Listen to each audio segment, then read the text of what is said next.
All right, so as I said, here we go. I'm in Exodus 5. And I'm still trying to figure out Moses, but we'll just go with this for now. Later, Moses and Aaron went to Pharaoh, said, "This is what Yahweh Elohim of Israel says. Let my people go into the desert to celebrate a festival in my honor." Pharaoh asked, "Who is Yahweh? Why should I obey him and let Israel go? I don't know Yahweh, and I won't let Israel go." They replied, "The Elohim of the Hebrews has met with us. Please let us travel 3 days into the desert to offer sacrifices to Yahweh our Elohim. If we don't go, he may kill us with a plague or a war." The king of Egypt said to them, "Moses and Aaron, why are you distracting the people from their work? Get back to work." Then Pharaoh added, "Look how many people there are in the land. Do you want them to quit working?"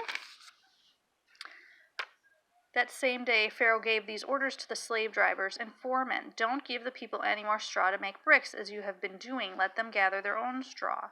But insist that they make the same number of bricks that they were making before. Making fewer bricks will not be acceptable. They're lazy. That's why they're crying, 'Let us go offer sacrifices to Elohim.' Make the work harder for these people, so that they will be too busy to listen to lies." Okay, so here's the ruler causing the people to be in more bondage, harder work. Keep them busy so they don't listen to the lies. But who was propagating lies? Pharaoh was, because he thought he was God. And the truth was that Elohim, Yahweh, was setting them free. Okay? 6. Then Yahweh said to Moses, "Now you will see what I will do to Pharaoh. I will show him my power, and he will let my people go. I will show him my power, and he will throw them out of his country." So you know the story, and there's Yahweh's reaction to the leadership also. Every time there is evil leadership, Yahweh the Most High has something judgmental to say, and he does bring justice to these evil, wicked rulers, the government, the leadership. Whatever you want to call it, it's really all the same. I hope you know the story. I shouldn't assume, where Yahweh sends 10 plagues, and then Pharaoh, his heart is hardened more. So that's Exodus 5 and 6. So that's how Moses and Aaron and then Yahweh himself reacted to evil rulership by confronting it, standing up for the truth, and Yahweh sending judgment. Okay? So that's Exodus. I then went to 1 Samuel.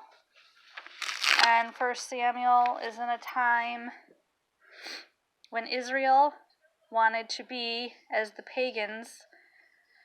And the title is good here: Israel rejects the Lord as king.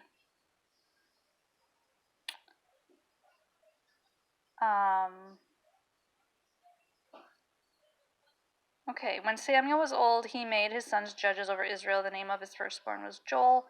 The name of his second was Abijah. They were judges in Beersheba. The sons didn't follow their father's examples, but turned to the dishonest ways of making money. They took bribes and denied people justice. So that's interesting. Samuel's own sons were rulers, leaders, and did corruptly. Then all the leaders of Israel gathered together and came to Samuel at Ramah. They told him, "You're old, your sons aren't following your example. Now appoint a king to judge us so that we will be like all the other nations." Okay, be like all the other nations. So again, corruption. Yahweh was going to take care of them. And they said, "No, we want a king. We want an actual ruler." But Samuel considered it wrong for them to request a king to judge them. So Samuel prayed to Yahweh. Yahweh told Samuel, "Listen to everything the people are saying to you. They haven't rejected you. They've rejected me. They're doing just what they've done since I took them out of Egypt, leaving me and serving other gods. Listen to them now, but be sure to warn them and tell them about the rights of a king."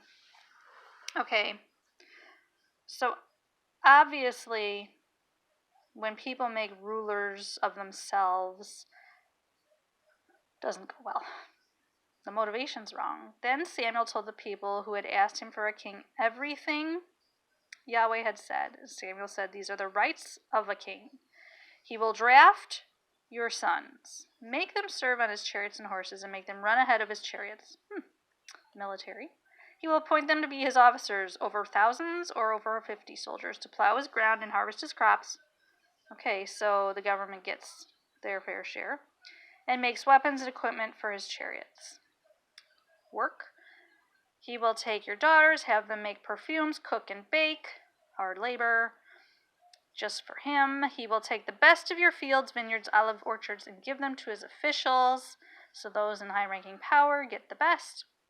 He will take a tenth of your grain, taxing, and wine, give it to his aides and officials. He will take your male and female slaves, your best cattle, and your donkeys for his own use. How many politicians are paid large sums of money? He will take a tenth of your flocks. In addition, you will be his servants. When the day comes, you will cry out because the king whom you have chosen for yourselves, chosen, the people chose him. Yahweh will not answer you when that day comes. But the people refused to listen to Samuel. They said, "No, we want a king. Then we too will be like all the other nations. Our kings will judge us, lead us out to war, and fight our battles." When Samuel heard everything the people had to say, he reported it privately to Yahweh. Yahweh told him, "Listen to them and give them a king." Then Samuel told the people of Israel, "Go back to your own cities." And you know the rest, hopefully, of Saul. Saul was a horrible first king, went crazy, became selfish, motivated by himself. Okay, let's pause, and I really wanted to do this at the beginning, and I kind of forgot, so we'll do it now. Let's do a pause for reflection and encouragement, okay? I read this last night with my husband. Psalm 57. I believe that's what it is. Yes. "Have pity on me, O Elohim, have pity on me, because my soul takes refuge in you. I will take refuge in the shadow of your wings until destructive storms pass by." I call to Elohim Elyon, to El, who does everything for me. He sends his help from heaven and saves me, just like he will do for us today. He disgraces the one who is harassing me. Has anybody been harassed going into the stores? Elohim sends his mercy and truth. My soul is surrounded by lions. I must lie down with man-eating lions. Their teeth are spears and arrows, their tongues are sharp swords. May you be honored above the heavens, O Elohim. Let your glory extend over the whole earth. My enemies spread out a net to catch me. My soul is bowed down. They're waiting to trap us, aren't they? They dug a pit to trap me, but then they fell into it. My heart is confident, O Elohim, my heart is confident. I want to sing and make music. Wake up, my soul. Wake up, harp and lyre. I want to wake up at dawn. I want to give thanks to you among the people, O Adonai. I want to make music to praise you among the nations. Because your mercy is as high as the heavens, your truth reaches the skies. May you be honored above the heavens, O Elohim. Let your glory extend over the whole earth.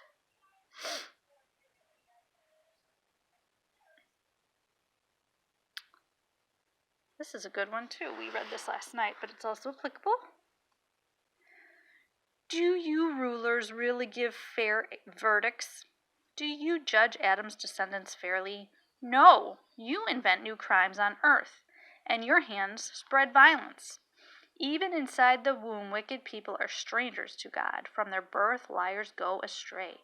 They have poisonous venom like snakes. They lie. They are like the deaf cobra that shuts its ears, so that it cannot hear the voice of the snake charmer or of anyone trained to cast spells. That's interesting. O Elohim, knock the teeth out of their mouths. Break the young lion's teeth, O Yahweh. Let them disappear like water that drains away. Bye-bye. When they aim their bows, let their arrows miss the target. We are their target, but they're not going to get us. Let them become like a snail that leaves behind a slimy trail, or like a stillborn child who never sees the sun. Let God sweep them away faster than a cooking pot is heated by burning twigs. Righteous people will rejoice when they see God take revenge. They will wash their feet in the blood of the wicked people. Then people will say, righteous people certainly have a reward. There is an Elohim who judges on earth. Okay. Perfect for these times. Perfect. Okay, let's move on. I also have... This is probably the biggest one that stuck out to my mind. Again, I said Shadrach, Meshach, and Abednego is perfect story. And as I thought about this, I really think there's more of a connection with King Nebuchadnezzar and what he's asking these people at this time to do, and the connection between Daniel's prophecies, whether they've happened or not. There's another connection there, and I haven't figured it all out yet, but I know there's a connection. I just sense it in my spirit. There's a bigger connection why this story's in here in Daniel, not just for historical chronology, but for other reasons. Anyways, these three men refused to worship an idol. Nebuchadnezzar was ruthless. He made a gold statue 90 feet high and 9 feet wide. He set it up in a recessed area in the wall in the province of Babylon. Okay, 90 feet high inside the wall. So you've seen those pictures of statues in the archways of the wall. 90 feet high, 9 feet wide. Okay.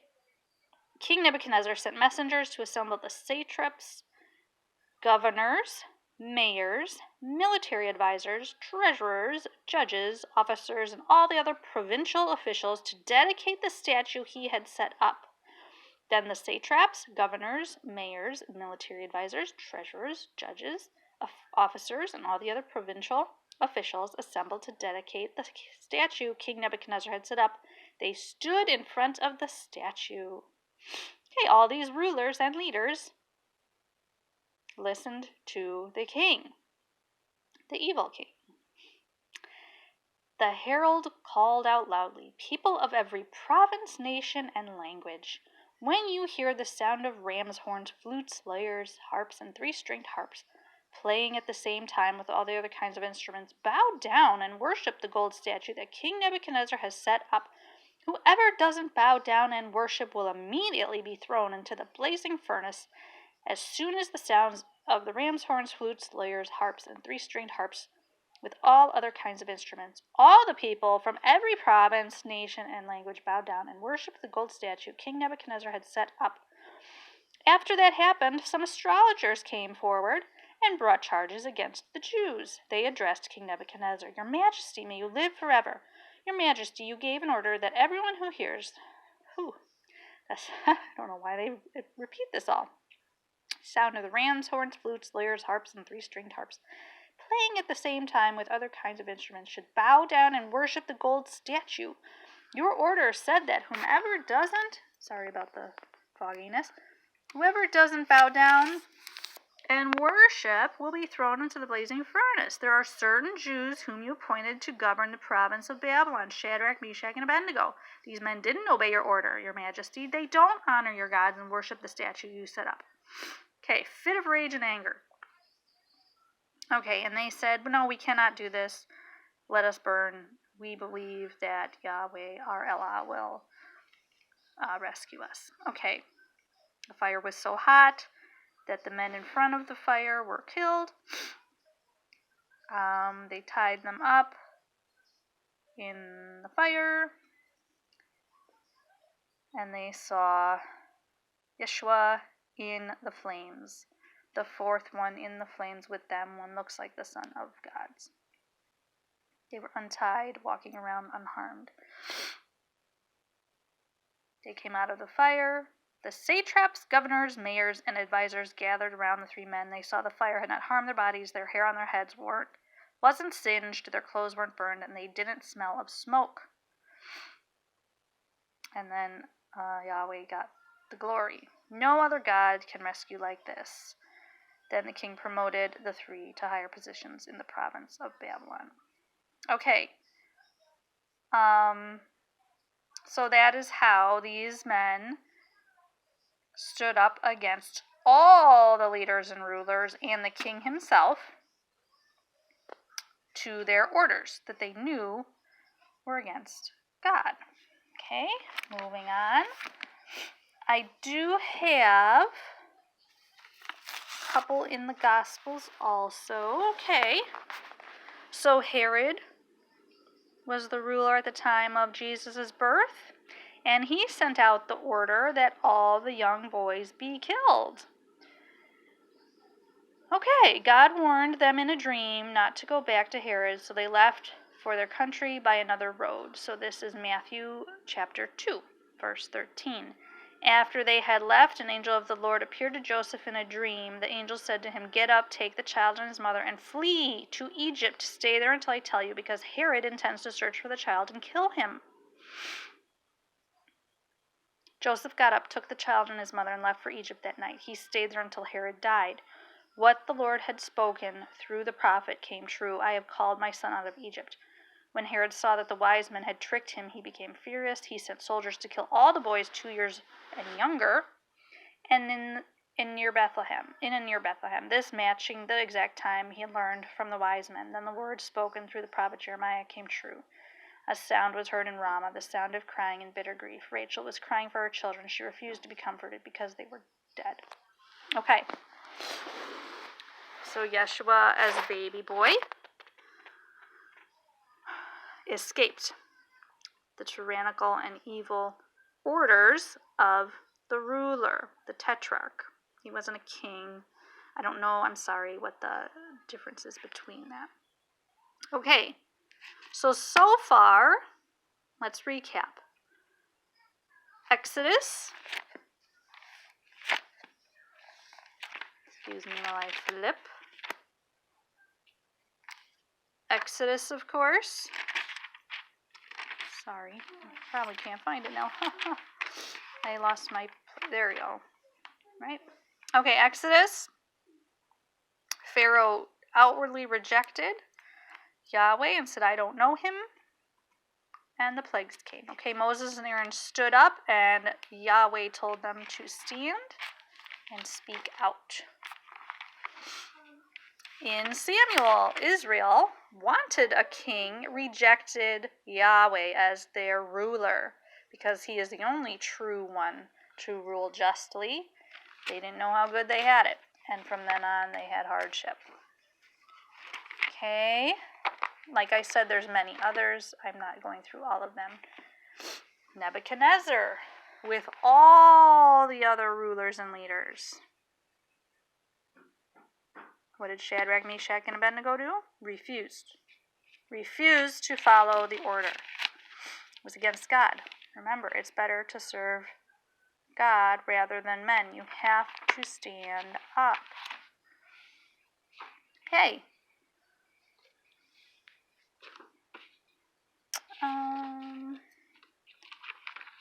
So I said in Matthew 2, Yahweh was helping Joseph, Mary, and Yeshua escape the evil. And now we're on to Luke 7. Now, Jesus, Yeshua, was going against the rulership of the day because he knew they weren't following the one true God, the Most High. I just liked this story because it shows us how Yeshua still came for everyone. And I'm not talking about the higher ups. This army officer believed an officer is really a low position comparatively to these rulers. But if you want to read it, I'm not going to read through it. But this is when the army officer asked for his son to be healed.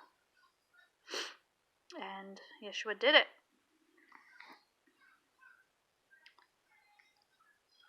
And that he said his faith was great. So that's Luke 7, if you want to read that.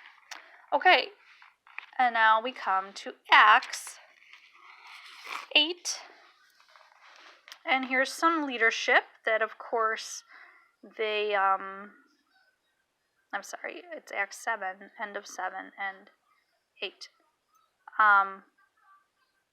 What had happened when Stephen was accused and then executed because he was teaching the truth. So these are religious leaders, but they are paid off, no doubt, by the governing rulers. As council members listened to Stephen, they became noticeably furious, but Stephen was full of the Holy Spirit. He looked into heaven, saw God's glory, and Yeshua in the position of authority that God gives. So Stephen said, "Look, I see heaven open, and the Son of Man in the position of authority that God has given him." Well, that's interesting. Let's stop there. God gave Yeshua the position of authority. But the council members shouted and refused to listen. Then they rushed at Stephen and with one purpose in mind, and after they had thrown him out of the city, they began to stone him to death. The witnesses left their coats with the young man named Saul. While council members were executing Stephen, he called out, "Lord Yeshua, welcome my spirit." Then he knelt down and shouted, "Lord, don't hold this sin against them." After he had said this, he died. Saul approved of putting Stephen to death. On that day, widespread persecution broke out against the church in Jerusalem. Most believers, except the apostles, were scattered through Judea and Samaria. So they were escaping and leaving and trying to get away. Devout men buried Stephen as they mourned loudly for him. Saul tried to destroy the church. He dragged men and women out of a home after another and threw them into prison. Okay, so they stood their ground. They were killed or suffered persecution, but they did not give up their rights and what Yeshua had taught. So there's another example of standing up for truth no matter what. So all this to say, another recap, each time we come across despots, rulers, leadership that are going against God. Oh, and here's a side note. I wrote it down right here. Herod Antipas, who was in power while Yeshua was on earth, Yeshua referred to him as that fox. Okay? Okay. So far we don't see any teaching from Yeshua or in the Old Testament examples of giving in to what rulership says. Except, of course, Romans 13, which I really truly believe is not inspired scripture. I'm not going to read it because it's just ridiculous. It goes against everything else we've just read. Whoever resists the government opposes what God has established. Those who resist will bring punishment on themselves. No! That's not what it says. That's not what people did. It is not. It is not the same. I'm going to go back to this. It's not. Okay, so there's my end of going through scripture. I'll come back in a little bit and wrap up. Okay. Just make sure to add anything if you want in the comments.